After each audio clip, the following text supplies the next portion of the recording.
Yogah karmasu kaushalam.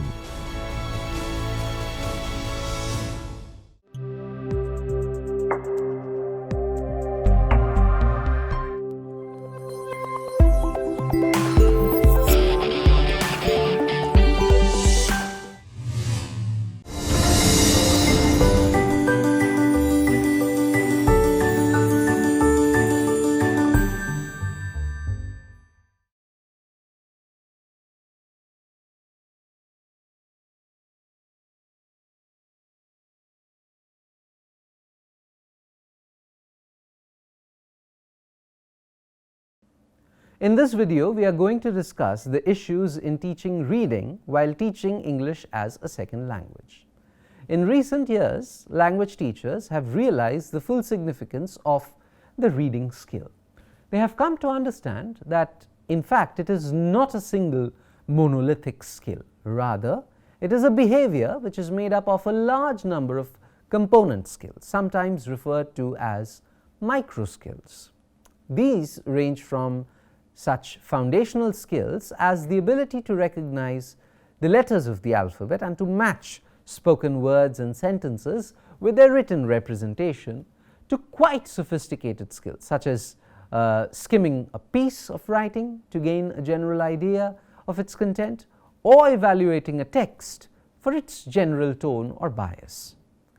When language learners read in their second language, some of the microskills which they unconsciously use in their first language are automatically transferred, but the use of others must be explicitly taught.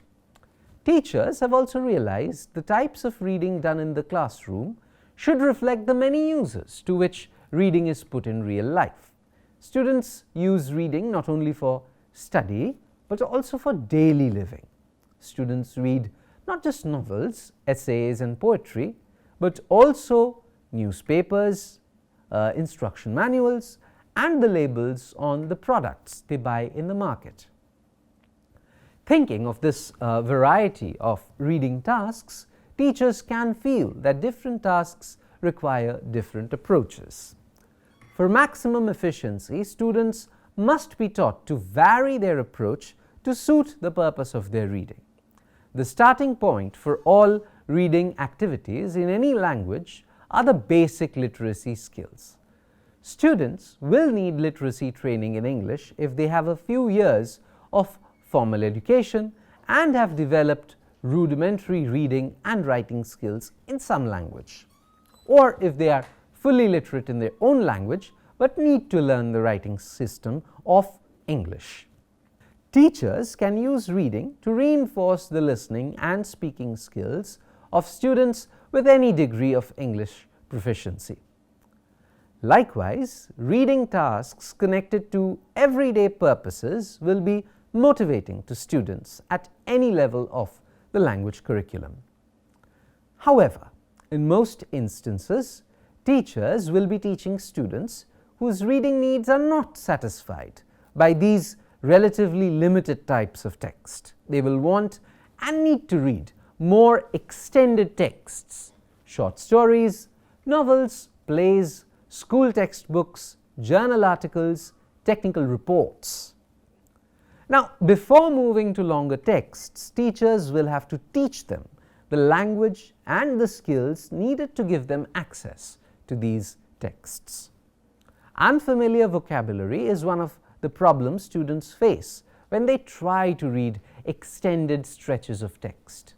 Probably also grammatical features which students have not studied or which they have not thoroughly mastered.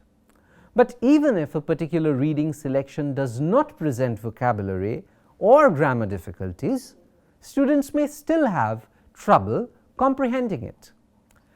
This is because there are two further aspects of written discourse which may cause problems for the language learner: the content, what the reading section is about, and the organization, how the selection is put together. Experts in the teaching of reading emphasize that when students begin to read a text, usually they already know something about the content, maybe the title of a short story or the headline of a newspaper article, calls to mind a certain area of previous experience. Thus, even before students read the first sentence, they have some expectation of what the story or the article will contain. Students may have some background information which will help them to understand what they are about to read. However, if that background information is lacking in any way, comprehension of the text becomes more difficult. This type of comprehension problem is not unexpected when students try to read a text from a specialized field for which they have no training, but they may not expect to have such problems when reading texts of, let's say, a less technical nature. Now, there are two general procedures which teachers can use to compensate for the students' deficiencies in background information and lack of familiarity with conventions for organizing various types of discourse. One procedure involves controlling the texts using reading selections whose content and organization are familiar to the learners. The other procedure is to provide various kinds of support to the learners trying to anticipate gaps in their knowledge about the content and organization of particular texts and provide them with the information which they will need for better comprehension of the texts. It is best to use a combination of the two approaches which suits the needs of the student. It is very common for teachers to use narrative and expressive types of text for initial teaching of extended reading. Such texts, when carefully chosen, can avoid many of the problems of content and organization which come with technical discourses. These texts could deal with familiar or easily imagined events which develop in an orderly sequence of time, or they might deal with ideas, attitudes, and emotions which are part of the common human experience. Teachers will still find that even these types of text are beyond the reach of certain students. One way to bridge the gap is to use texts which the students construct themselves, as is done in the language experience approach to the teaching of reading. Because the students generate the reading selection in this approach, they control the difficulty, the organization, and the content. Whatever they plan must, by definition, be familiar to them. An additional bonus is that reading lessons develop naturally from oral language activities. Teachers will find a lot of use for the language experience approach in beginning level classes. Another technique for avoiding the problems of unfamiliar content is to use reading selections, which are a retelling of fables and folk tales from the students' culture. As the reading ability of the students improves, they are ready for less sheltered reading experiences. In the context of the Indian classroom, selections from Indian English literature may be used to help students gain an understanding of the values of their culture.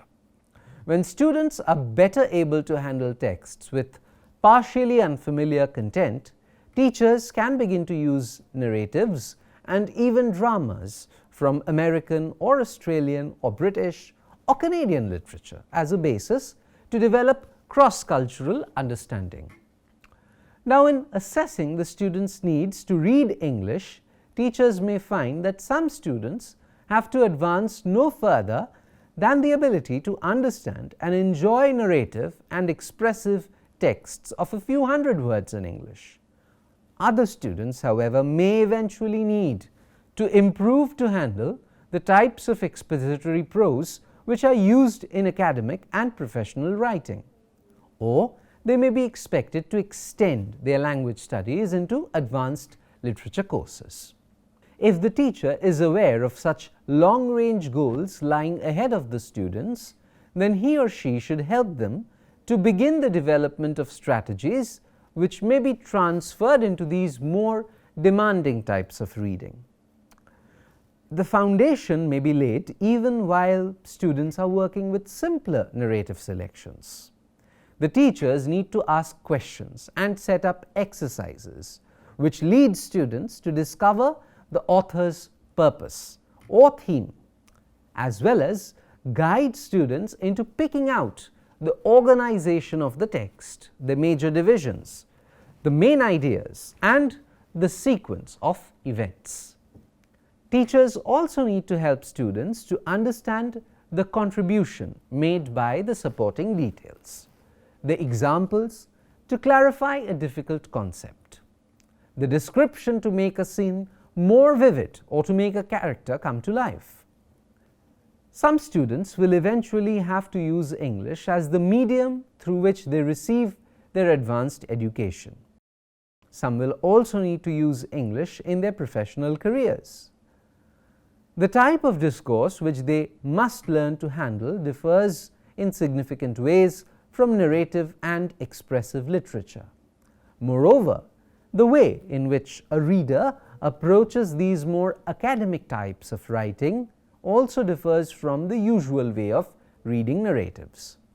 Moving ahead, students also need to be taught through appropriate exercises to skim an article or a chapter of a book in order to get an overview of the content.